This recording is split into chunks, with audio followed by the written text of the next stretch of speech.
শাইখুল হাদিস পরিষদ কর্তৃক আয়োজিত আজকের এই সম্মেলনের সম্মানিত সভাপতি, সম্মানিত প্রধান অতিথি, মঞ্চে উপবিষ্ট জাতীয় নেতৃবৃন্দ, সমবেত সাথী ও বন্ধুগণ, সময় কম, সংক্ষেপে শুধু একটি কথা বলতে চাই। একটা দেশ একটা সরকারই পরিচালনা করে। ফ্যাসিস্ট হাসিনা যেইভাবেই হোক, দিনের বুট রাতে করে হোক, বুট সেন্টারে কোনো মানুষ যায় নাই, বুট সেন্টার আমরা কুত্তা ঘুমাইতে দেখেছি। নজিরবিহীন 157টা আসন বিনা প্রতিদ্বন্দ্বিতায় ঘোষণা হইতে দেখেছি। যেইভাবেই হোক সরকার ছিল, প্রধানমন্ত্রী হিসাবে আমাদের দেশে চেপে বসেছিল। কিন্তু ওই সময় আরেকটা সরকার শাহবাগে কায়েম হয়েছিল, ইমরান এই সরকার।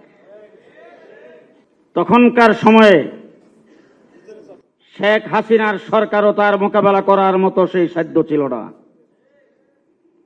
আল্লামা আহমদ শফি রহমতুল্লাহ আলাইহির নেতৃত্বে ইমরান এই সরকারের মোকাবেলা আমরা করেছি।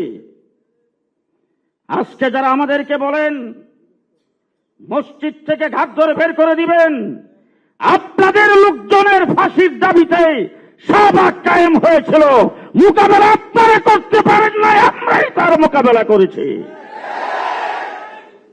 পরিষ্কার ভাষায় বলে দিচ্ছি, এত সহজ না।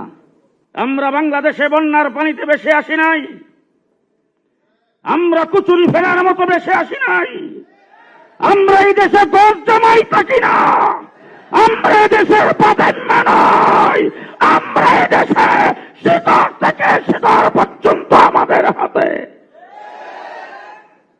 বাংলাদেশের শতকরা 99টা মসজিদের ইমাম আমাদের কওমি মাদ্রাসা। আজকে বাংলাদেশের সর্বস্তরের দিনদার মানুষ কওমি আলেম উলামায়ে কেরামকে অনুসরণ করে চলে, তাদেরকে ধাক্কা দিয়ে বের করে দিয়ে বাংলাদেশের রাজনীতি করবেন, তা হইতে দেওয়া যাবে না। সংগ্রামী সাথী ও বন্ধুগণ, বাংলাদেশের রাস্তার মোড়ে মোড়ে ভাস্কর্যের নামে মূর্তি স্থাপন করে দেশটাকে মূর্তির রাজত্বে পরিণত করতে চেয়েছে। বাবার মূর্তি লাগানোর জন্য যাত্রাবাড়ির মোড়ে বিশাল গোলচক্কর করে সেখানে কোটি কোটি টাকা খরচ করে মূর্তি বানিয়েছিল। আল্লামা জুনায়েদ বাবনগরী, আল্লামা নূর হোসেন কাসেমের নেতৃত্বে আমরাই তা পরিষ্কার করে দিয়েছি। আমাদের সম্পর্কে কথা বলতে সাবধান, মুখ সামলায় কথা বলবে, আমাদের মুখ ছুটাবে না। আজকে দেখি অনেক বাড়িতে চোর ঢুকে, তো চোর যখন ঢুকতেছে এমন সময় বাড়িওয়ালা সজাগ হয়ে গেছে। চোর ঢুকলে বাড়িওয়ালা সজাগ হওয়ার পরে প্রথম কাজটা হইল চোর আইছে রে ধর। এই কাজটা যখন কয়, তো অনেক জায়গায় দেখা যায় কি, চোর যে চুরি করতে আসছিল হেও মুখের মুখোশ টান্দা খুইলা হেও ধর ধর ধর।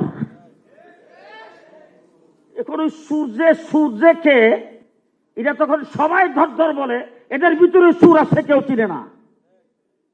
গত 15 বছর যারা সরকারের দালালি করেছ, 15 বছর তোমাদের গায়ে আচর লাগে নাই, জেল জুলুম নির্যাতন আমরা ভোগ করেছে।